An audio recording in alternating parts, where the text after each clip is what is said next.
ចាជម្រាបសួរកូនទាំងគ្នាអរគុណព្រះថ្ងៃនេះអ្នកគ្រូមានកិច្ចការថ្នាក់ទី2គឺជាមេរៀនគណិតវិទ្យាចាហើយអ្នកគ្រូក៏មានលំហាត់ប្រភេទសម្រាប់នឹងបញ្យល់កូនចា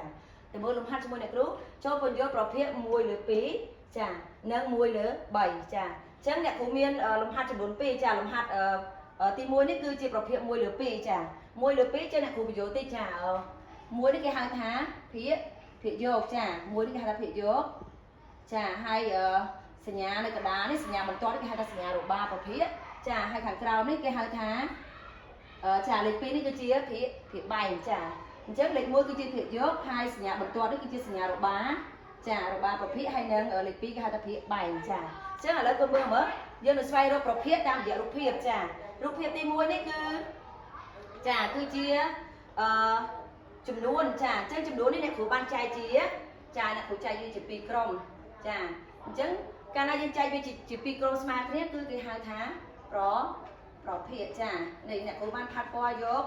ចា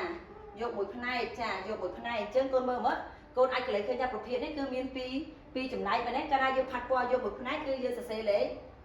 1ហើយទាំងអស់មានប្រមាណចំណែកកូនចា2ចំណែកអញ្ចឹង2ចំណែកគឺយើងសរសេរថា1លើ2ចាអញ្ចឹង1នេះគឺជាភាគយកហើយ2នេះគឺជាភាគបែងចាអញ្ចឹង1លើ2រូបមួយនេះណាគឺជាប្រភេទ1លើ2ចាលំហាត់ទី2ចាលំហាត់ទី2កូនមើលមើលចានេះគឺជារូបរង្វង់មូលអញ្ចឹងអ្នកគ្រូបានផាត់យកចាអ្នកគ្រូផាត់យកមួយចំណែក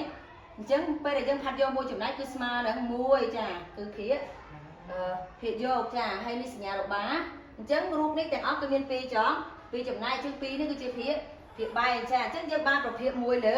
2ចាទៅមើលលំហាត់ទី3លំហាត់ទី3ដូចគ្នាដែរអ្នកគ្រូមានរូបដែលមានរាងជាការ៉េអញ្ចឹងអ្នកគ្រូបានផាត់យកចាផាត់យកមួយផ្នែកចាឃើញទេអញ្ចឹងយើងបាន1ចាអញ្ចឹងរូបទាំងអស់គឺមាន2ចំណែកអញ្ចឹងអ្នកគ្រូផាត់យកមួយផ្នែកគឺស្មើនឹង1លើចាស្មើ1លើ2ចាអញ្ចឹងនេះជាប្រភេទ1លើ2ចា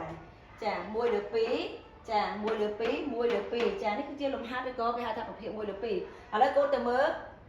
ចាលំហាត់ទី2គឺប្រភេទ1លើ3ចាឥឡូវកូនមើលរូបនេះចាអ្នកគ្រូមានចារូបកូនបាល់ចាកូនបាល់ពណ៌ខ្មៅអញ្ចឹងឥឡូវអ្នកគ្រូនឹងគូសវងយកចាយកមួយក្រុមចាអញ្ចឹងកូនមើលមើលពេលដែលអ្នកគ្រូគូសយកមួយគឺអ្នកគ្រូសរសេរលេខ1គេហៅថាភាគយកចាអញ្ចឹងឥឡូវកូនមើលមើលទាំងអស់មានប្រមាណក្រុមកូន1 2 3ចាទាំងអស់មាន3ក្រុមចាអញ្ចឹងគឺស្មើនឹង1លើ3ចា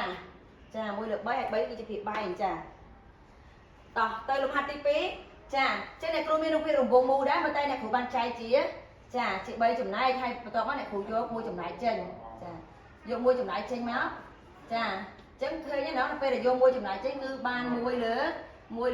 3ចា